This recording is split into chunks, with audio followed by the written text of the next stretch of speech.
I'm Hannah Whitaker, 36 years old, and I hadn't seen most of my family in almost a decade.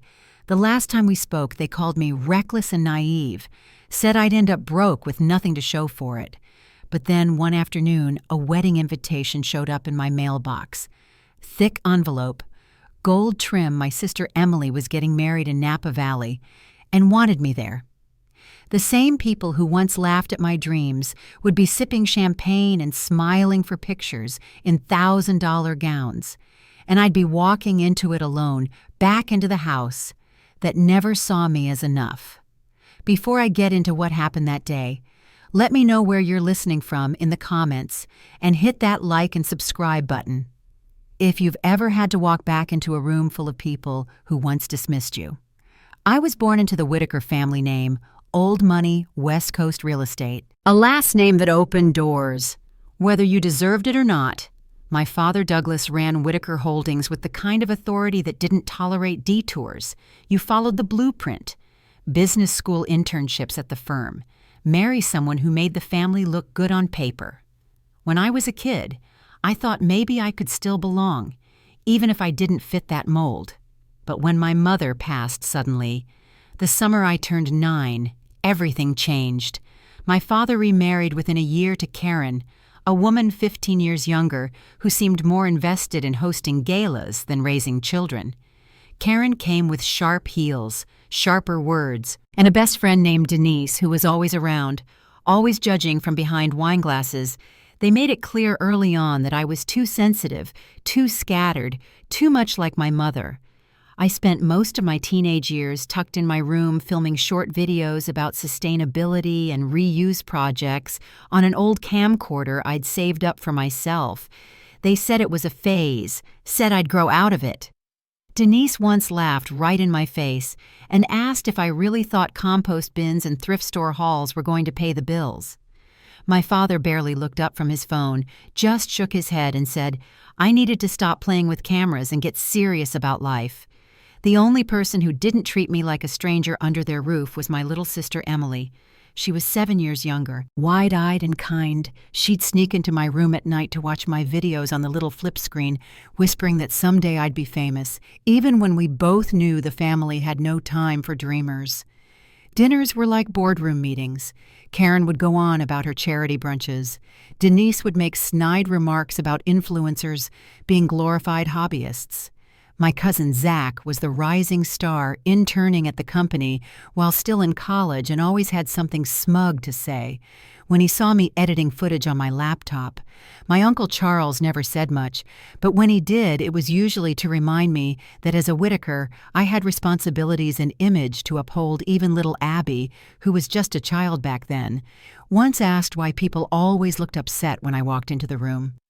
When I turned 17, I told them I wanted to study environmental media, not finance, not law, not anything that fit their expectations. The dining room went quiet. My father put his fork down and stared across the table like he didn't recognize me. Karen gave that small, tight smile she used when she was about to say something cruel. It's not a practical choice, she said. Maybe try marketing instead. And Denise added from her seat with a laugh, she'll be back here begging for a job within a year. I looked to Emily for support, but she just stared at her plate, too young.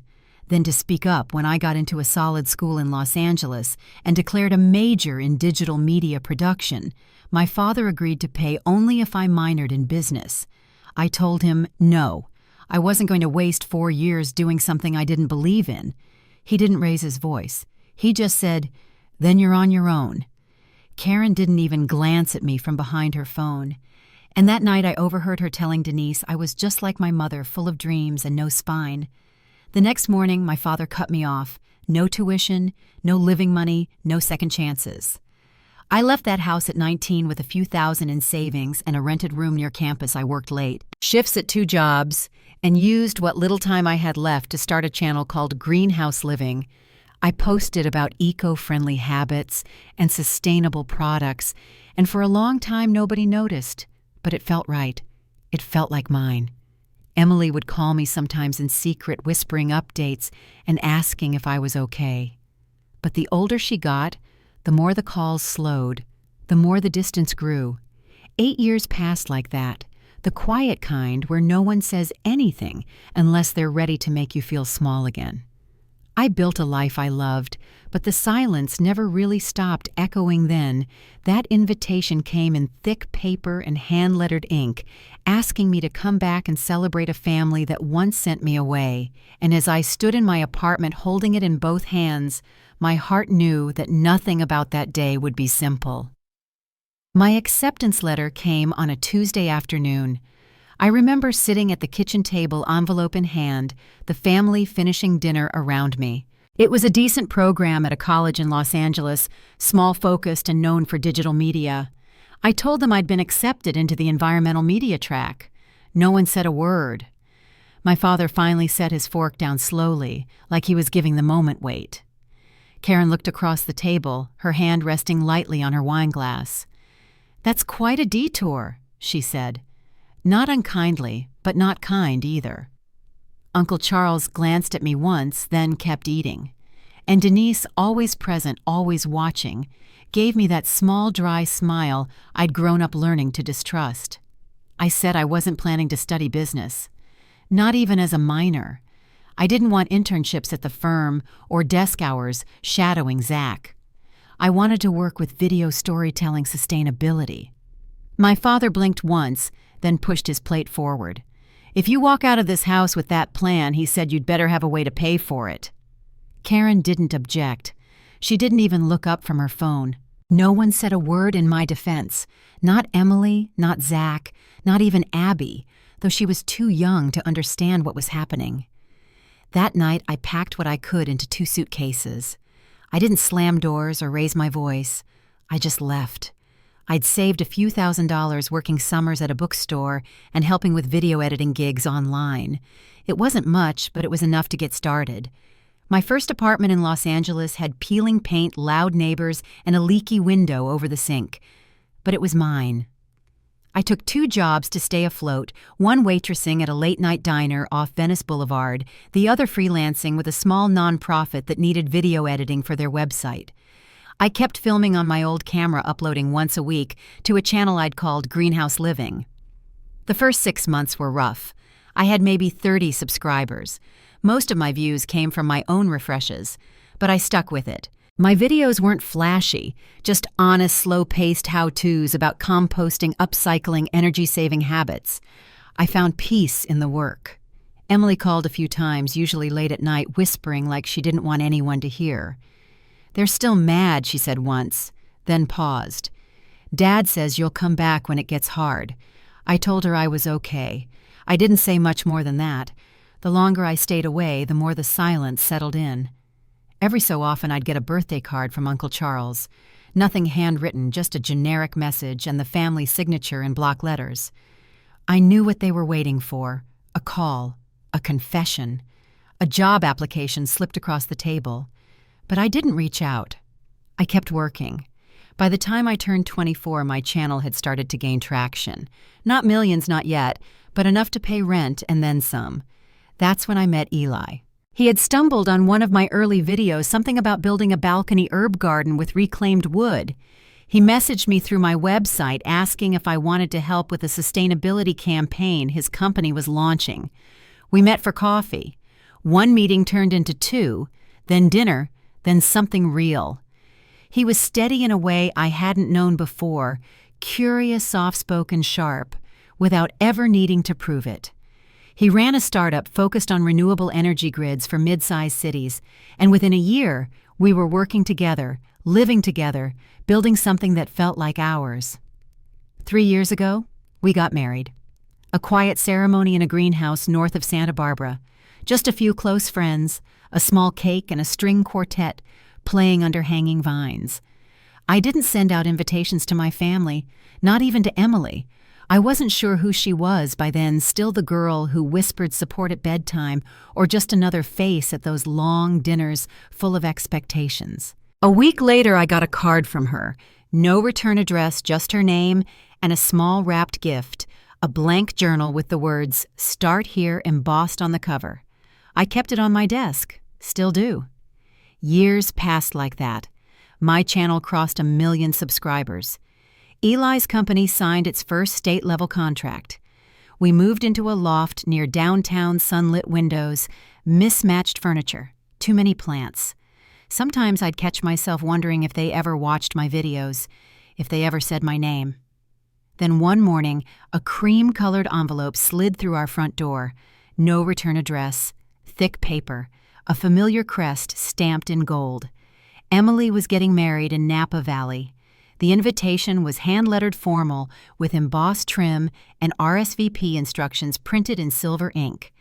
Tucked inside was a folded card, a short note in Emily's handwriting. "Please come," it said. "It won't be the same without you." I sat with it for 3 days, moved it from my desk to the kitchen counter, then back again. Eli found me staring at it one night while he was packing for a business trip. "You thinking about going?" he asked, his voice calm. I didn't answer right away. I wasn't sure if I wanted to walk into that room, but I wasn't the same girl they sent away at 19. I didn't need permission, and I didn't need forgiveness. By the end of the week, I'd made up my mind. I ordered a dress, forest green, simple, something I'd helped design for a collaboration with a small eco-brand. Nothing flashy, just me. Eli had a last-minute conflict in Los Angeles and couldn't make the ceremony, but he promised to meet me at the reception. "I'll be there before dinner," he said. "Promise." As I drove up the coast toward Napa, the sky was soft and overcast, the kind of morning that feels like it's waiting to shift. My hands were steady on the wheel, but I could feel something heavy building in my chest. The venue sat tucked into a vineyard estate, rows of lanterns, velvet drapery, uniformed staff waiting at the gate. The coordinator at the entrance barely glanced at me before pointing toward the rear check-in. "Secondary tables?" She said, her voice polite but firm. I walked past clusters of guests already sipping champagne. Familiar faces, cousins, former family friends, turned without recognition. I spotted Karen near a tower of glasses, her dress a rich crimson diamonds at her throat. She saw me and paused. Her eyes moved over my dress, my shoes, my face. She didn't smile. Not really. Just that same familiar mask I'd seen since childhood. "Didn't think you'd come," she said as she kissed the air beside my cheek. Emily insisted. I kept my voice even. Of course, I wouldn't miss it. Denise appeared behind her wearing something sleek and black, a flute of champagne already in her hand. "Well, well," she said. "Still playing with cameras." "Hannah!" "My channel's doing well," I replied. "Over 1 million subscribers now." She laughed lightly. "Sweetheart, subscribers don't pay mortgages. You should have listened to your father." Karen sipped from her glass and murmured something about people not knowing their place. I moved away before I could answer. I wasn't here to fight. I was here for Emily. I made my way toward the ceremony lawn past the manicured hedges and the rows of folding chairs arranged in gentle arcs. The seat card they handed me placed me near the back. I didn't argue. A few heads turned as I passed, but no one said anything. Somewhere up front, I caught a glimpse of Zach, his posture smug even in profile. A few steps ahead of him was Uncle Charles speaking with the officiant, his hand resting on Emily's shoulder. And then I saw her, Emily, in her dress. Pale ivory soft lace sleeves, her blonde hair pinned back in a loose twist. She turned slightly and for a second our eyes met. She smiled just for a moment, but it was enough. The music began slow and deliberate. The guests rose. The ceremony was about to start. I smoothed my dress, folded my hands in my lap, and waited. What I didn't know then as I sat in the last row, the wind tugging softly at the hem of my skirt, was just how far they were willing to go to remind me where they thought I belonged. The ceremony was simple and elegant rows of white chairs on a manicured lawn, a breeze just strong enough to lift the edge of Emily's veil as she walked arm in arm with Uncle Charles. The guests stood in silence while the music swelled every eye on her. From my seat near the back, I watched her move up the aisle, her expression soft but composed.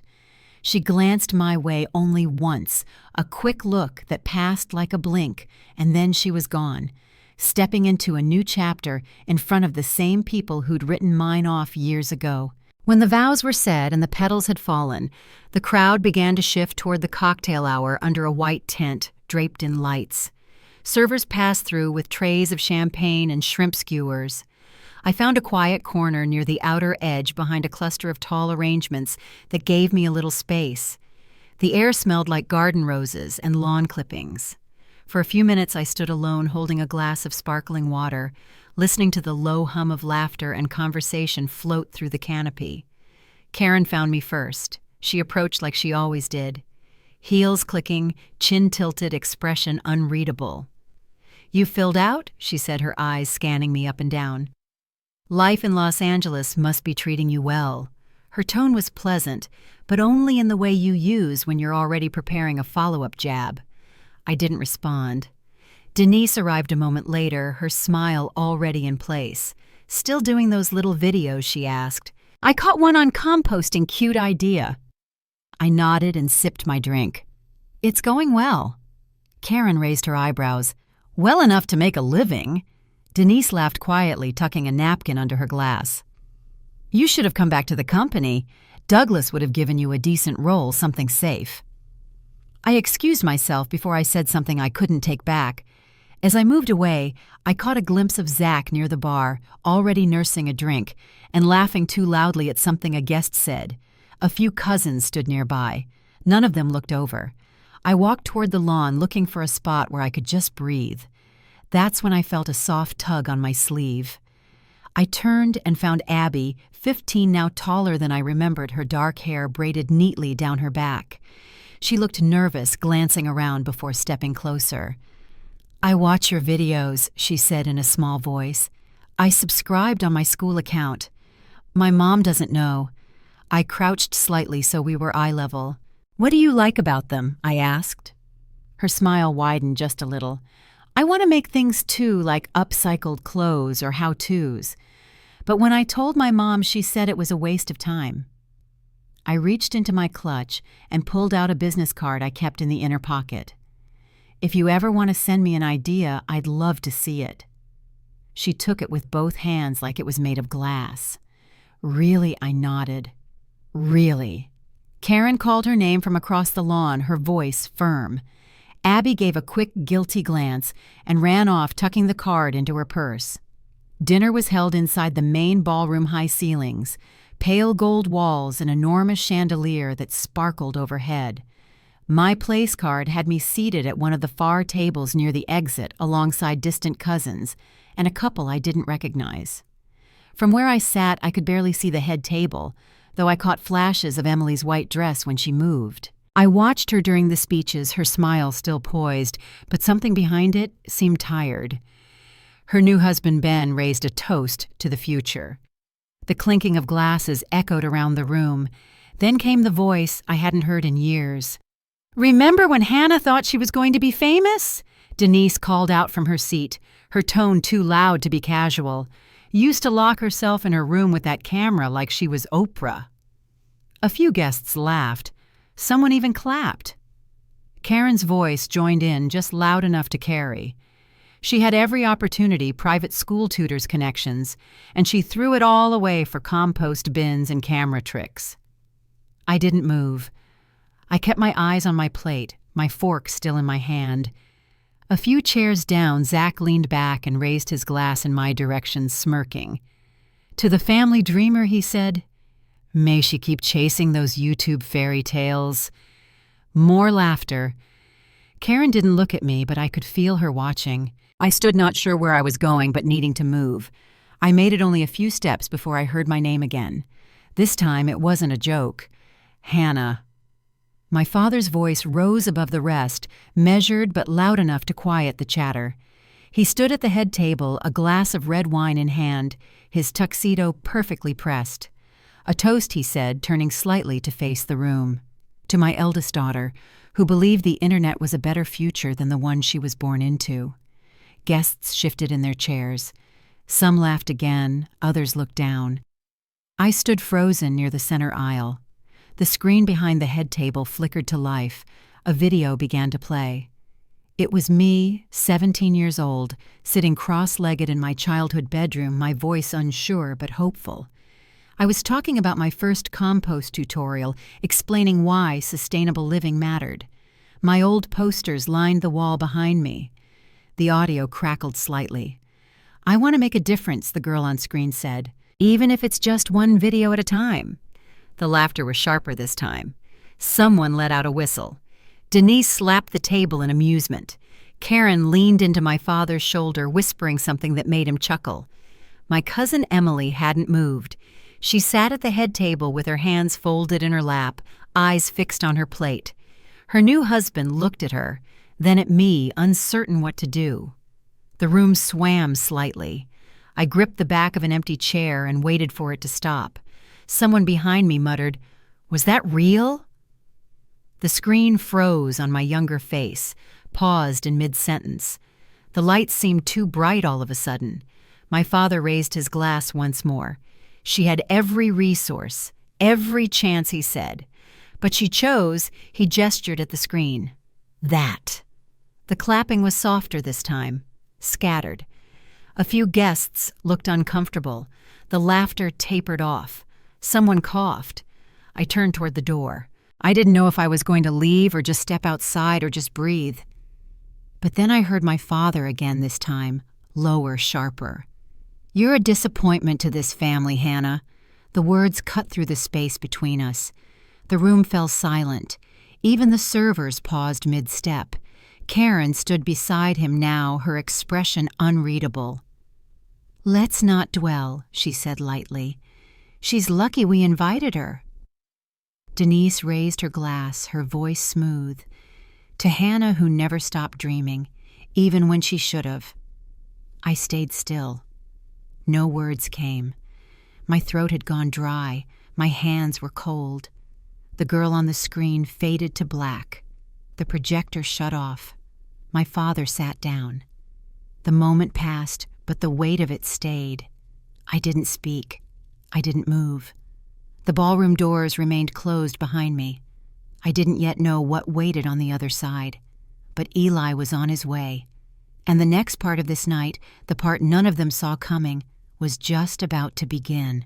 The silence after my father's toast hung in the air like smoke, heavy, hard to see through. I stood frozen near the center of the ballroom, my hands resting on the back of a chair, trying not to tremble. A few guests murmured to one another. Some kept their eyes on their plates. Denise poured herself more wine. Karen smoothed her napkin in her lap like nothing had happened. Across the room, Emily stared at the flickering candles on the head table, not moving, not speaking. Her husband leaned in and whispered something, but she didn't react. The screen behind my father went dark. Someone turned the projector off. One of the waitstaff stepped forward to refill glasses, unsure whether to continue. The moment was slipping into that awkward middle ground, the part where people decide whether to pretend it didn't happen or lean in and make it worse. That's when the ballroom doors opened. He walked in without fanfare, dressed in a dark gray suit that still had the creases from the drive. His tie was slightly loosened, his black shoes carrying a trace of dust from the vineyard outside. He moved through the crowd with quiet purpose eyes scanning until they landed on me. Eli. He didn't speak right away, just crossed the distance between us and touched my hand gently, like anchoring me back into the room. "Sorry I'm late," he said, his voice even. The road was a mess. The room shifted, heads turned. The clinking of silverware paused. My father leaned back slightly in his chair. Karen's expression flickered. Denise narrowed her eyes, trying to place him. Even Zach, mid-sip of his drink, froze halfway to his mouth. Eli turned to face them, his hand still loosely wrapped around mine. I caught the end of that speech, he said, his voice carrying just enough to reach the nearest tables. Interesting choice of words. He looked up at the dark screen behind the head table, playing old videos of a teenager to make a point. Not exactly subtle. My father stood slowly, placing both hands on the table. "And who are you?" he asked, his tone low but sharp. Eli didn't flinch. "Eli Carter," he said. Hannah's husband. There was a moment where no one moved. Then Karen sat up straighter, her eyes darting between us. "Husband?" she repeated like the word had caught her off guard. Denise opened her mouth, then closed it again. Eli didn't raise his voice. He didn't need to. "Some of you seem to think Hannah's still chasing a hobby," he said, "that her videos are a phase, something to laugh at over shrimp cocktails." He paused, scanning the room. "She built a platform that reaches over 2 million people. Global brands partner with her. Her work funds renewable initiatives that make a real difference." My father narrowed his eyes. "That may impress outsiders," he said, "but we know who she is. She walked away from this family." Eli turned toward him, still calm. "You mean she walked away from the version of herself you tried to force on her?" The quiet got deeper. Even the servers froze. "She didn't walk away from family." Eli continued. "She walked toward herself." Someone near the back let out a quiet breath. A fork clinked softly onto a plate. Zach looked down. Denise shifted in her chair. Karen stood now, her expression softening. "You should have told us," she said to me. "We didn't know about any of this. Your success, your marriage." She stepped forward slightly, her smile delicate. 2 million followers. That's quite an accomplishment." I kept my voice steady. "Would it have mattered?" She hesitated, then let her hand fall back to her side. Denise cleared her throat and tried to smile. "Well, we're proud of you," she said. "It's not what we expected, but it's impressive." I looked at her, then at Karen. "You didn't care when I was just starting. You called it childish. You mocked it. And now that it's profitable, it matters." Neither replied. Across the room, Emily stood. Her chair scraped softly against the floor. She walked toward me step by step, her train whispering behind her. When she reached my side, she turned to face the room. "She's not a disappointment," Emily said. "She's the only one who ever believed in me. When I wanted to drop out of cotillion, when I said I didn't want to intern with Uncle Charles, she was the one who told me I could choose my own path." Her voice didn't waver. "You were wrong about her. All of you." My father didn't answer. He stayed standing, but didn't speak. Eli stepped back just slightly, so Emily and I stood side by side. Her hand found mine. "I should have stood up for you a long time ago," she whispered. "I'm sorry." I squeezed her fingers. "You're here now." Karen tried again. "Maybe you and Eli would like to join us at the head table," she asked. "We'd love to catch up, hear more about your ventures." Eli shook his head. "We're fine where we are," he said. "Hannah doesn't need a better seat to prove her worth." Zach shifted uncomfortably. Denise looked away. Even Uncle Charles, who had been quiet the entire time, pressed his napkin to his mouth and said nothing. Abby appeared a moment later, moving carefully through the crowd until she reached me. Her phone was clutched in both hands. "Is it true?" she whispered. "About the subscribers?" "The brands." I nodded. "It's true." She blinked like she wasn't sure whether to smile or cry. "I want to make videos too. I have ideas. Can I send you something?" "Of course," I said. "Whenever you're ready." Karen took a step forward again, this time more cautious. "We'd really like to talk," she said. "Brunch, maybe? It doesn't have to be today. We just want to reconnect." My father was quiet, but I could feel his attention sharp, still watching. Eli spoke for both of us. "She doesn't need anything from Whitaker Holdings," he said. "She built her own foundation. All you can offer now is an apology. And from the looks of it, you're still working on that." I glanced at Emily. She gave me a small nod, her eyes steady. The room around us felt changed somehow, not louder, not colder, just different, like something old had cracked open and there was no putting it back. I looked at my father one last time. His jaw was tight, his shoulders stiff. He didn't speak. He didn't move. But I did. I turned toward the ballroom doors, Eli at my side, Emily just behind me. As we stepped into the hallway, the air felt cooler, the noise behind us muffled by distance. We hadn't left the building yet. But something had shifted, and it wasn't me who felt small anymore. The ballroom doors hadn't even closed behind us when Karen's voice echoed after me. "Hannah, wait." I paused mid-step, not turning, just listening. Her heels clicked faster now. Not the graceful glide I remembered, but a hurried rhythm.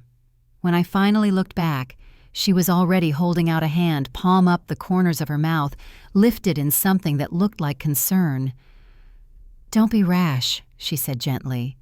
"This family, we've made mistakes, but this isn't the place to keep dragging them out." I said nothing. She turned slightly, her voice softening. "Why don't you both come back inside? Sit with us at the head table. We have room." Eli stood at my side, hands in his pockets, eyes steady. "She doesn't need a better seat to prove her worth," he said. Karen's smile faltered, but she held her ground. "It's not about that," she replied, her tone measured. "It's about moving forward, about healing." I looked past her through the open doors where a few guests were still watching. Some turned away when I met their gaze. Others kept looking. Denise appeared next, walking a little slower, holding a glass of white wine that tilted with every step. "We're proud of you, Hannah," she said quickly, almost rehearsed. "Really, 2 million followers, Tesla partnerships, that's more than most people could dream of." I didn't answer. Denise kept going, her voice gaining speed. "If I said anything earlier that was out of line, and I hope you know I didn't mean it that way. Things were different back then. Everyone's changed." I looked at both of them standing there with careful expressions and softened tones, and I wondered how long they'd practiced those lines. I didn't raise my voice. "You called my work a waste of time," I said. "You laughed when I was just getting started. Now that it's grown, you're proud." Karen opened her mouth, but I held up a hand. "You didn't believe in the process. You don't get to celebrate the results." Neither of them spoke after that. Behind me, Eli touched my back lightly. I turned toward the hallway again, but another sound stopped me. A slow, scraping chair leg. Then another. When I glanced back, Emily was rising from her seat at the head table. She crossed the floor quietly, her veil caught briefly on the edge of the chair. Her husband stayed behind, watching. Emily reached my side without speaking, then slid her hand into mine and faced the room. "I want everyone to know something," she said clearly. "Hannah's not just my sister. She's my hero." Her voice didn't waver. She followed her heart when no one else believed in her. She made something honest and meaningful. And I'm proud of her. Not because of the numbers, not because of the brands, because she never gave up. It started as a few scattered claps, soft, unsure. But then someone near the back stood up and joined in. A woman I barely recognized, maybe one of my aunt's old friends. Then another, and another. The sound filled the ballroom, not loud, but steady, and it reached us even as we stood in the doorway. My father stayed seated, his face unreadable, his jaw locked in place. Uncle Charles leaned forward, elbows on the table, not clapping, not moving. Zach sipped his drink. Denise had gone quiet. Karen stepped forward again. "You've made your point," she said, "but don't burn bridges you might need later. This family can still offer something valuable." Eli shook his head. "You're still not listening," he said. "She doesn't need a piece of the family. She built her own foundation." Then he looked at me. Ready to go, I nodded. But before we turned, someone tugged at my sleeve. "Abby!" She stood just behind Karen, clutching something small in her hands, a folded napkin maybe, or a note. "Is it really true?" she asked. "You work with Patagonia and Tesla." I smiled, bending slightly to meet her eyes. "It's true." She hesitated. "Do you think? Could I do something like that?" I didn't rush my answer. "Yes," I said. "If you love it and you stick with it, absolutely." I reached into my purse and pulled out a small notebook, the kind I kept on hand to jot down ideas. I handed it to her. "Write your first video in here and send it to me when you're ready." Her face lit up. She nodded so quickly her braids bounced. Deal, she whispered. Karen watched her mouth a flat line. Denise turned away. As we turned toward the exit again, my father stood. He didn't move quickly. He just placed his napkin on the table, straightened his jacket, and stepped into the aisle. "Hannah," he called. "We should talk." I didn't stop walking. He tried again, this time louder. "Tomorrow. Lunch. You and Eli. I want to discuss a potential collaboration. Whitaker Holdings could use someone with your reach." Eli chuckled softly, the sound dry but quiet. "She doesn't need your company, Douglas." Then he looked back. "You're welcome to follow her work like the rest of the world does." My father's face didn't change, but something behind his eyes did. We reached the foyer just as the sun began to dip outside, the light softening across the floor. I could hear the music pick up again inside, a slow return to whatever the evening had been before it paused. Karen called out once more, her voice stretched thin. "Hannah, please, don't do this. We're family." I turned just enough to look at her. "Family doesn't humiliate each other," I said. "You made your choice years ago. I've made mine."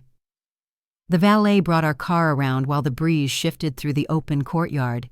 Eli opened the passenger door for me, and as I stepped inside, I let out a breath I hadn't realized I'd been holding. We didn't speak much on the drive back. The road wound past vineyards and quiet stretches of highway, the sky dimming shade by shade. I looked out the window, watching the lights blur past, and for the first time in years, I felt still. Not empty, not angry, just steady. Back in our loft, the space felt warm, familiar. My desk was cluttered with notebooks, a half-edited video paused on the screen. Eli made tea without asking, setting a cup beside me. "You did it," he said quietly. I nodded, eyes still on the window. "Yeah," I said. "I did."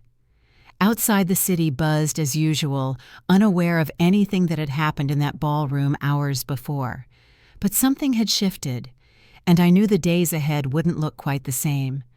The morning after the wedding, the light in our loft came in soft through the high windows, warming the wood floors and the blanket still draped across the arm of the couch. I sat at the kitchen table holding a mug of coffee that had gone cold. Eli moved around the apartment in comfortable silence, not asking questions, just being near.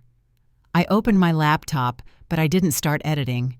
The screen lit up with unread messages, some from guests I barely knew, some from clients, a few from reporters who'd somehow heard whispers about the scene in the ballroom.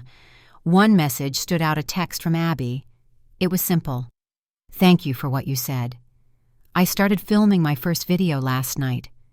She'd attached a blurry photo of herself in front of a thrifted denim jacket, her smile wide, proud.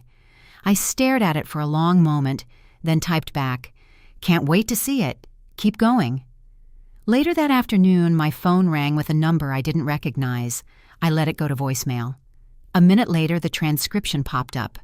It was Emily. Her voice was warm, but hesitant. "Britt, I can't stop thinking about the wedding. I'm sorry for all of it, for not saying more sooner. I want us to be real again." I called her back. We talked for nearly an hour, not just about that night, but about the years between the missed birthdays, the awkward holiday check-ins, the tension we both had tried to ignore. She apologized for not reaching out more, for staying quiet when others were cruel. I told her I understood. I meant it. By the end of the call, we had made plans to meet in San Francisco the following month. Neutral ground, no family, just us. True to her word, Emily kept showing up.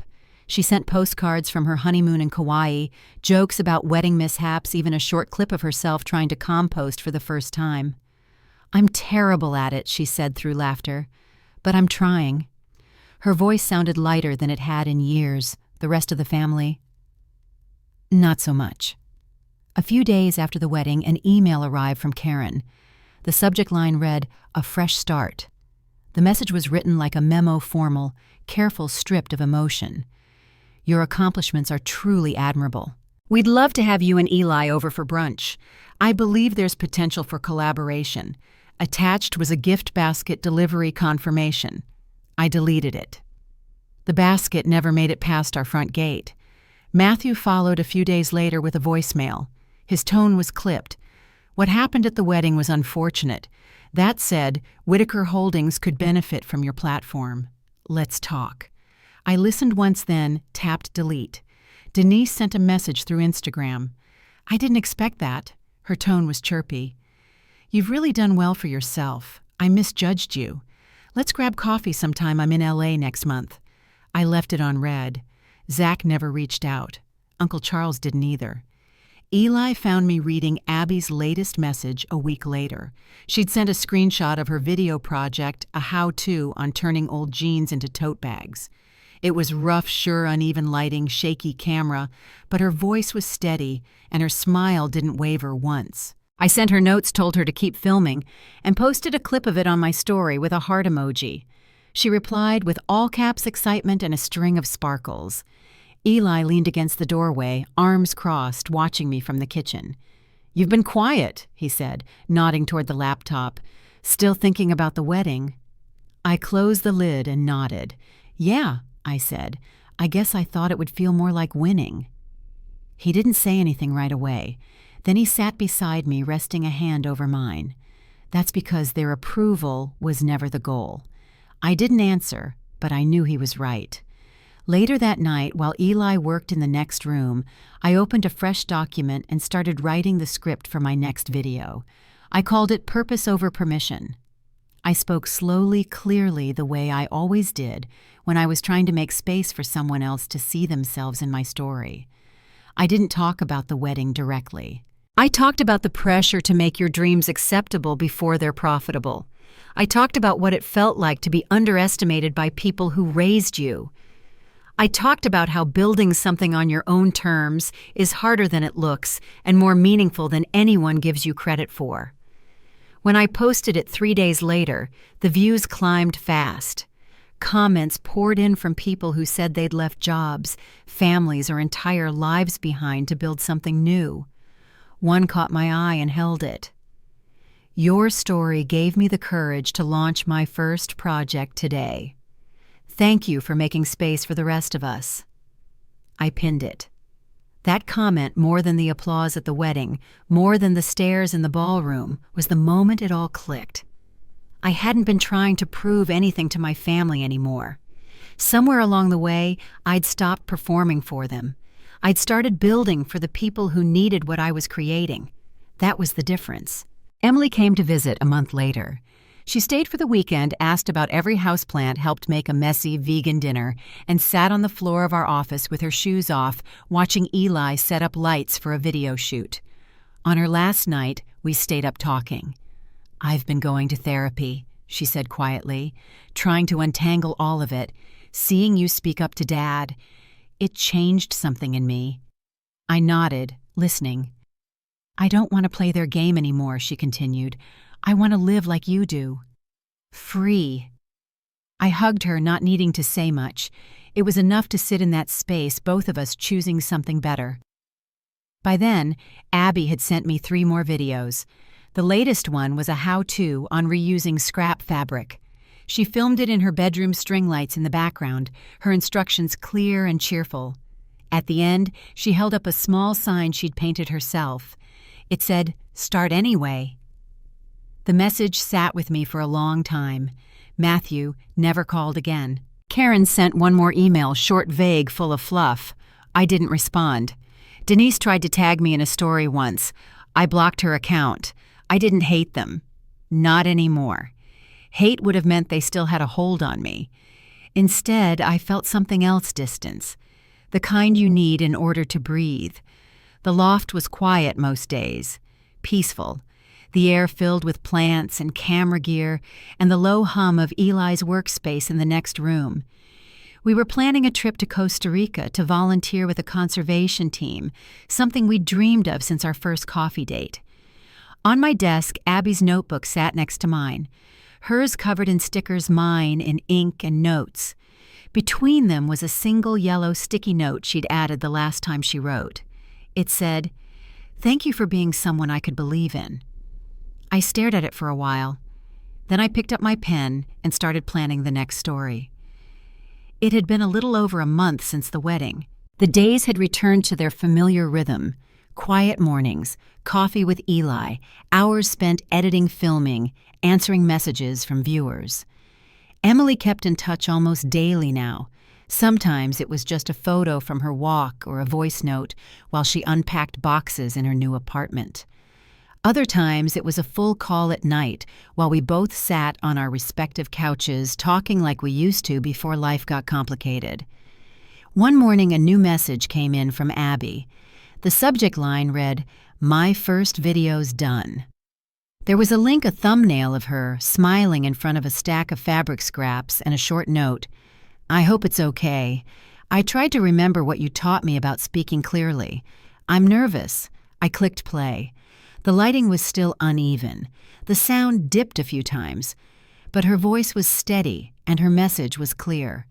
She explained how to turn old jeans into a tote bag, walking through the steps with confidence. She smiled at the end, holding up the finished product. "Start with what you have," she said, then added, "Thanks for believing in me, Hannah." I shared the video on my story with a short caption, "Proud of this one. The next generation of creators is already here." Within an hour, her views started climbing. She sent a stream of emojis and a shaky selfie of herself, crying happy tears. "I didn't think anyone would care," she wrote. "But people are actually watching." That same afternoon, another message arrived, this time from a public relations firm I'd worked with before. The subject line mentioned, "The Whitaker family wedding and media interest." I scanned the message. A few guests had apparently written blog posts about the wedding. The story had spread. My name came up. So did Eli's.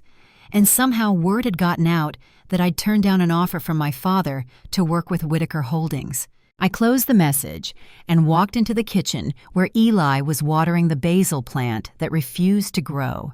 "People are still talking," I said. He didn't look up. "Let them," he said simply.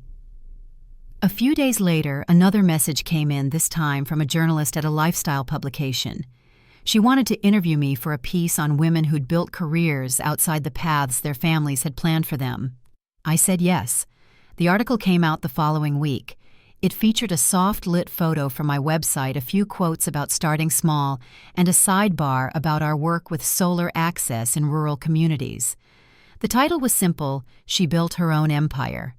Abby sent me a screenshot with heart emojis. Emily texted, "You look amazing." Dad probably choked on his coffee. He hadn't reached out since the voicemail after the wedding. Karen had emailed once more. It was short. "Just wanted to say congratulations.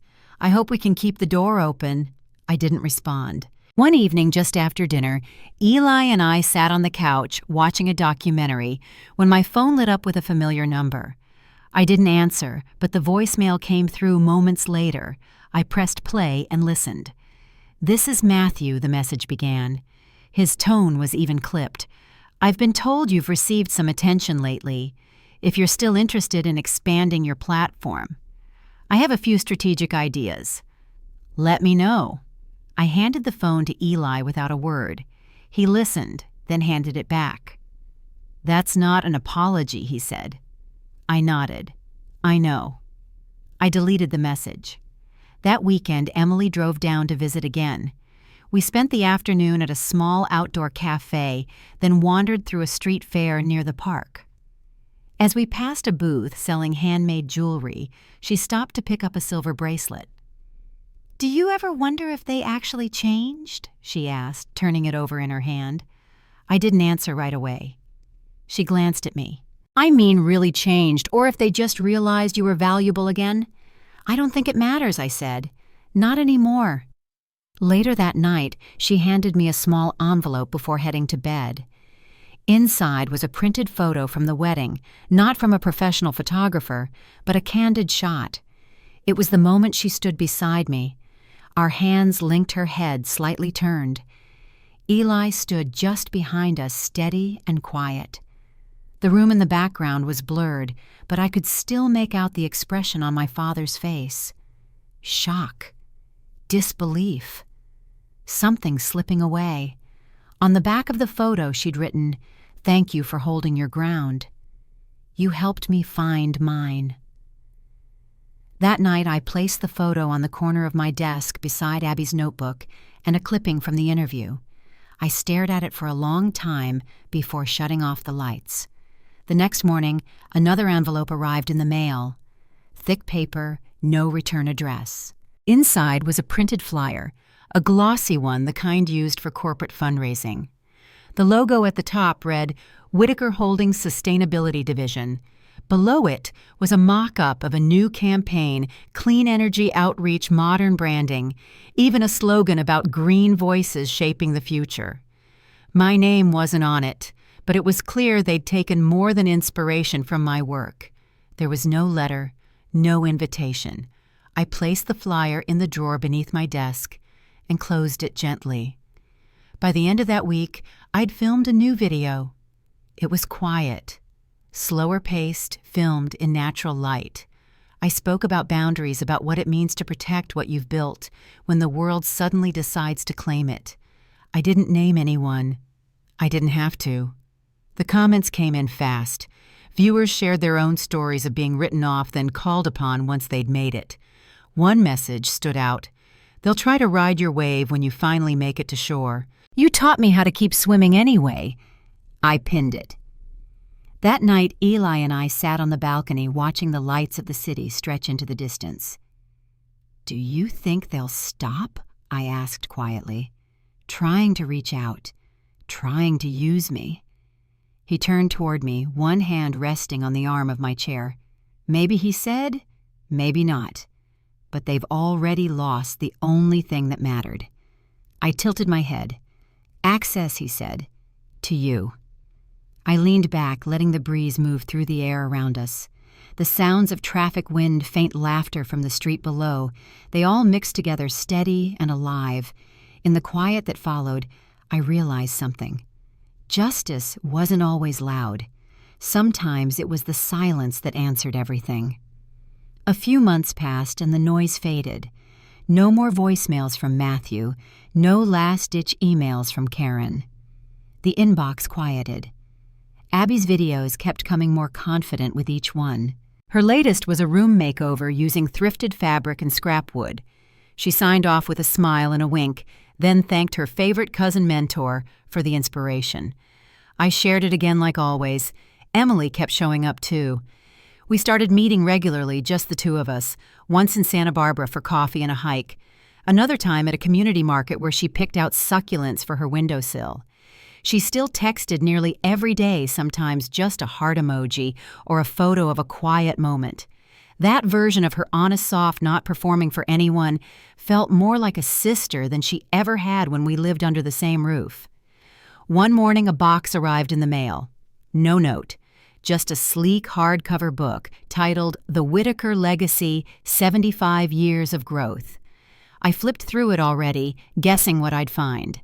There were photos of buildings, handshakes, ribbon cuttings. Near the back was a section titled Family Influence in Modern Times.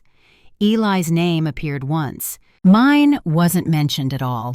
I closed the book, slid it into the bottom drawer of my desk, and never opened it again.